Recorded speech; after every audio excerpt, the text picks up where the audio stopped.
नमस्कार, मैं हूँ श्री। आप सबका बहुत बहुत स्वागत है आप सबके अपने channel special life with Shri में। सावन महीना की बहुत सारी शुभकामनाएं आप सबको।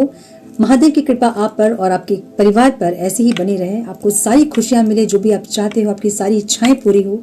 महादेव आपकी सारी इच्छा पूरी करे और आपके परिवार को और आपको स्वस्थ मस्त रखें। तो यही कामना करती हूँ मैं महादेव से। और क्योंकि सावन का महीना इस बार बहुत स्पेशल है, सो हम सावन के महीने में इनर वर्क आप कैसे कर सकते हैं, इसके बारे में इस वीडियो में बात करेंगे। जो लोग स्पिरिचुअल जर्नी में हैं उनके लिए ये मंथ जो है वो बहुत इंपॉर्टेंट है। कैसे इंपॉर्टेंट है? जो लोग जानते हैं उनके लिए तो ठीक है, जो नहीं जानते हैं आपको जानना चाहिए कि हम सावन महीना क्यों मनाते हैं, क्या मान्यताएं हैं इसकी। ये बहुत सारे रीजंस है, इसके पीछे बहुत सारी मान्यताएं हैं, लेकिन हम यहाँ दो के बारे में बात करेंगे। एक तो ये कहा जाता है कि सावन के महीने में ही समुद्र मंथन हुआ था और जिससे हलाहल विष निकला था, और वो विष जो है विश्व में ना फैले, इसलिए महादेव ने उसे पीकर अपने कंठ में रोका था, और इसलिए महादेव को हम नीलकंठ भी कहते हैं। जब महादेव ने उसे अपने कंठ पे रोका था तो उनको बहुत जलन हो रही थी, उसे बहुत तप रहे थे वो। तो बाकी के देवतागण जो थे वो उनकी जलन को कम करने के लिए, उनकी तकलीफ को कम करने के लिए उनके ऊपर अभिषेक करने लगे। कोई घी से, कोई दूध से, कोई पानी से अभिषेक करने लगे। वही मान्यताएं और वही परंपरा आज तक चलती आ रही है। और सावन के महीने में हम बहुत जोरों शोरों से महादेव की पूजा करते हैं। इस टाइम कहते हैं कि महादेव बहुत प्रसन्न होते हैं जो भी उनकी आराधना और पूजा करते हैं। दूसरी मान्यता ये है कि दक्ष पुत्री देवी सती जो है इस टाइम पे ही, सावन के महीने में ही उन्होंने अपना आत्मदाह किया था, क्योंकि उनको ये समझ में आ गया था कि मानव शरीर की अशुद्धियों के साथ वो महादेव के साथ नहीं रह सकती है। और उनको ये समझ में आ गया था कि इस शरीर को त्याग के उनको दूसरा जन्म लेना होगा ताकि वो महादेव को हमेशा के लिए पा सके। उसके बाद उन्होंने पार्वती के रूप में जन्म लिया, देवी पार्वती के रूप में। और इसी मंथ में, इसी महीना पे, सावन के महीने पे देवी पार्वती ने अपनी कठोर तपस्या से महादेव को प्रसन्न किया था, और महादेव उनकी कठोर तपस्या से प्रसन्न होकर देवी पार्वती को उन्होंने अपनाया था। यही सावन का महीना है जिसमें जैसे हम कहते हैं कि इनर वर्क कीजिए, अपने आप को आप ट्रांसफॉर्म कीजिए। देवी सती जो है एक डिसऑर्डर्ड फेमिनाइन एनर्जी में थी, जिनमें गुस्सा, एंगर, ईगो बहुत ज्यादा था, और उनको ये समझ में आ गया था ये इन सारी इनसिक्योरिटीज के साथ, इन सारी नेगेटिविटीज के साथ वो महादेव के साथ कंटिन्यू नहीं कर पाएंगी जर्नी अपनी। और डिसऑर्डर्ड फेमिनाइन से वो डिवाइन फेमिनाइन में ट्रांसफॉर्म हुई थी, वो यही पावन महीना था। इसलिए स्पिरिचुअल जर्नी में जो लोग, स्पेशली जो ट्विन फ्लेम्स हैं, उनके लिए ये बहुत इंपॉर्टेंट मंथ है। और भी स्पेशल इसलिए है क्योंकि इस बार सावन का महीना एक महीने के लिए नहीं बल्कि पूरे 2 महीने के लिए पड़ रहा है। हमेशा हमें सावन का महीना जो होता है उसमें 4 सोमवार मिलते हैं, बट इस टाइम 19 साल के बाद ऐसा शुभ संयोग आया है जब सावन का महीना सिर्फ 1 महीने के लिए नहीं बल्कि 2 महीने के लिए हो रहा है। आपको 4 नहीं बल्कि पूरे 8 सोमवार मिल रहे हैं, ताकि आप महादेव की उपासना और श्रद्धा और भक्ति से 8 सप्ताह तक कीजिए। ठीक है, 8 वीक्स आपको मिलेंगे सोमवार। और अगर इस टाइम आप इस सोमवार से अगर आप स्टार्ट कर रहे हो अपना इनर वर्क, तो 8 सोमवार तो अभी आपको मिल जाएंगे सावन में, और 8 आप ऐड कर लेना। ठीक है, होगा ये कि 16 सोमवार में करना क्या है आपको।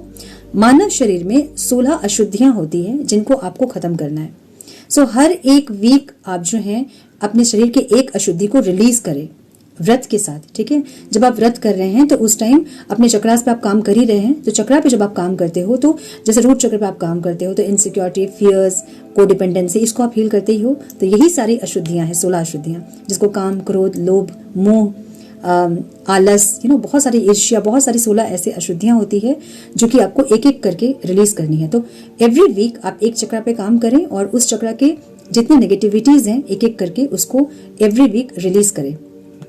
16 वीक्स जब कंप्लीट होंगे तो आपका इनर वर्क कंप्लीट होगा। आपके शरीर की 16 अशुद्धियां जो आप हर वीक रिलीज कर रहे हो, एक एक चक्रा पे काम कर रहे हो, और एक एक चक्रा पे ही आपके बॉडी के 5 एलिमेंट्स जो हैं वो हैं। तो एलिमेंट्स को आपको कंट्रोल करना है, आपको एलिमेंट्स पे काबू पाना है, अपने 5 सेंसेस पे आपको कंट्रोल करना है, बैलेंस करना है सारी चीजों को। और ये 16 वीक्स में आप कर पाओगे बहुत इजीली। सेंसेस जो हैं उसमें आपका टेस्ट जब हम कंट्रोल नहीं कर पाते तो हम जंक फूड खाते हैं, हम नॉनवेज खाते हैं, बहुत कुछ खाते हैं। बट जब आप इनर वर्क स्टार्ट करते हो तो ऑटोमेटिकली आपकी वो सारी चीजें पे कंट्रोल आ जाती है। नॉनवेज खाना आप खुद से छोड़ देते हो, है ना, नहीं खा पाते हो आप। ये सारी चीजें आप डेवलप होते आप देखोगे, इम्प्रूव करते देखोगे अपने आप को। और 16 वीक्स के बाद ट्रस्ट मी, आप एक अलग पर्सनालिटी बन जाओगे, आप बहुत ट्रांसफॉर्म हो जाओगे। सो इस टाइम जरूर यूटिलाइज करें, इस मंथ को, 2 मंथ जो है आपके पास को जरूर यूटिलाइज करें, बिल्कुल भी इसको मिस ना करें। ये बहुत ज्यादा पावरफुल टाइम है।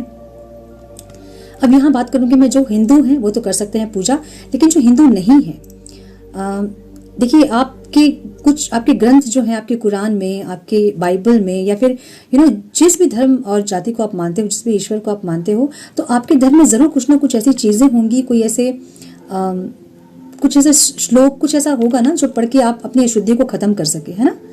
सो जो भी आपके ग्रंथ कुरान है, जो भी है पुराण है हमारे, जो भी है हमारे, है ना, पढ़िए, उनको ज़्यादा से ज़्यादा पढ़िए और डिवाइन से कनेक्ट कीजिए। जिस भी शक्ति को आप मानते हो उनसे कनेक्ट कीजिए इस टाइम पे। देखिए शक्ति एक ही है, एनर्जी एक ही है, सोर्स एक ही है, और आत्मा जो होती है उसकी कोई जाति और धर्म नहीं होती है। तो इस टाइम पे बिना कुछ सोचे और समझे आप स्टार्ट करें। भले आप पूजा पाठ ना करें, लेकिन रिचुअल्स जो होते हैं ना, मतलब जो हम इनर वर्क करते हैं, 5 एलिमेंट्स को कंट्रोल करना, 5 टेस्ट जो हमारे सेंसेस है उसको कंट्रोल करना, 16 अशुद्धियां जो हमारी है उसको रिलीज करना। तो जब 16 अशुद्धियां रिलीज होंगी तो ऑटोमेटिकली हमारा ईगो, एंगर, ईर्ष्या, जो भी है अंदर हमारे इनसिक्योरिटीज, कोडिपेंडेंसी, सब ऑटोमेटिकली रिलीज हो जाएंगे, है ना। सो करना आपको यही है, ठीक है। अपने चक्रास पे काम करना है और एक एक अशुद्धियों को आपको रिलीज करना है, और इसी सोमवार से आपको स्टार्ट करना है, ठीक है। एक संकल्प ले सकते हो, अगर आप हिंदू हैं तो संकल्प ले लें आप कि अगर आप व्रत के साथ कर रहे हैं तो व्रत के साथ आप संकल्प ले लें कि अपनी अशुद्धियों को आप खत्म करना चाहते हैं। और मैं आपको यहाँ पे ये सजेस्ट करूंगी कि किसी पर्टिकुलर इंसान के लिए पूजा ना करें। वो इसलिए क्योंकि आपको नहीं पता कि वो इंसान आपकी लाइफ में है कि नहीं, है ना, आपके लिए वो सही है कि नहीं, आपको नहीं पता है। भोलेनाथ बहुत भोले हैं तो आपको दे जरूर देंगे, लेकिन बाद में आपको झेलना होगा फिर, है ना। तो इसलिए जब मांगते हैं उनसे तो ऐसा मांगिए कि जो भी इंसान आपकी लाइफ में है, जो आपके सोलमेट है, वो आपको मिले, ठीक है। तो जो आपके सोलमेट होंगे वो आपके लाइफ में अगर आएंगे तो आपकी लाइफ और ईजी होगी, है ना। तो इसलिए किसी पर्टिकुलर इंसान के लिए व्रत ना करें, मैं ऐसा मानती हूँ। बाकी आपकी मर्जी है, आप करना चाहते तो जरूर करें, लेकिन यही वो महीना है जब जहाँ से इनर वर्क स्टार्ट हुआ था, जहाँ से तपस्या स्टार्ट हुई थी, ये वही महीना है जब देवी पार्वती ने अपनी सारी अशुद्धियों को खत्म करके अपने 5 सेंसेस पे, अपने 5 एलिमेंट्स पे कंट्रोल किया था, उनके ऊपर गई थी वो, और अपनी सारी अशुद्धियों को उन्होंने खत्म किया था, और अपनी डिसऑर्डर्ड एनर्जी से निकलकर वो अपने डिवाइन फेमिनाइन एनर्जी में ट्रांसफॉर्म हुई थी। सो वो भी मानव शरीर में ही थी, भले वो आदि शक्ति है, लेकिन वो मानव शरीर में ही थी, और मानव शरीर में रह के उन्होंने ये तपस्या किया और उन्होंने महादेव को पाया। सो इसलिए इतना मुश्किल नहीं है जितना आप लोग सोचते हैं। ज़रूर मेहनत कीजिए, और अगर आप चाहते हैं इस जर्नी में आगे कंटिन्यू करना तो ज़रूर तपस्या कीजिए। और ये जो तपस्या का टाइम है, ये वही टाइम है जहाँ से ये चीज़ें शुरू हुई थी। सो इसको ज़रूर यूटिलाइज कीजिए, इसको बिल्कुल भी मिस मत कीजिएगा। सो आई होप कि सारे डाउट्स जो हैं वो क्लियर हो गए होंगे इस वीडियो से कि कैसे आपको इनर वर्क करना है। बहुत लोगों के क्वेश्चंस थे। हीलिंग जो करनी है वो मैं धीरे धीरे पोस्ट करूंगी, आपको पेशेंस रखना होगा। मैं बहुत जल्द कोशिश करूंगी पोस्ट करने का। जो कर्मा हीलिंग मेडिटेशन मैंने पोस्ट किया हुआ ऑलरेडी, वो कीजिए, बहुत पावरफुल है। बहुत बार बोल चुकी हूँ कि कर्मा का ही खेल है सब कुछ, है ना। जो भी आप अपनी लाइफ में फेस कर रहे हैं वो कर्मा के लिए, जो सुख आप उठा रहे हैं वो भी कर्मा से ही, और जो दुख तकलीफ आपकी लाइफ में है वो भी आपके कर्मा ही है। सो रिलीज कीजिए सारे कर्मा को और कार्मिक पैटर्न्स को रिलीज कीजिए। जो साइकिल्स चल रहे हैं लूप में, उनको तोड़िए, ब्रेक कीजिए और आगे बढ़िए अपने लाइफ में। फुल फ्लेज में लाइफ जिए आप सब, यही मेरी कामना है। और इनर वर्क जो है वो आपके लिए है, आपकी जर्नी के लिए है। सिर्फ ये इंटेंशन ना रखें कि किसी को पाना है इसलिए इनर वर्क करना है।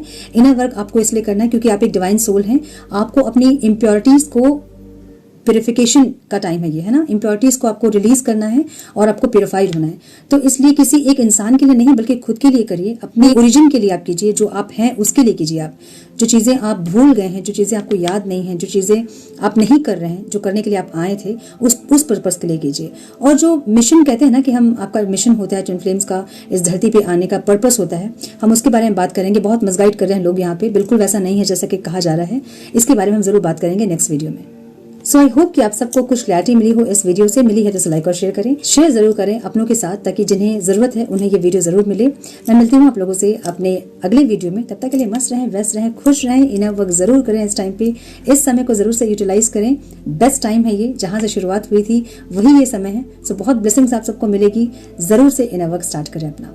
आज के लिए बस इतना ही, मिलती हूँ आप सबसे नेक्स्ट वीडियो में। तब तक के लिए मस्त रहें, व्यस्त रहें, खुश रहें, अपना बहुत सारा ध्यान रखें, अपनों का ध्यान रखें। God bless you all.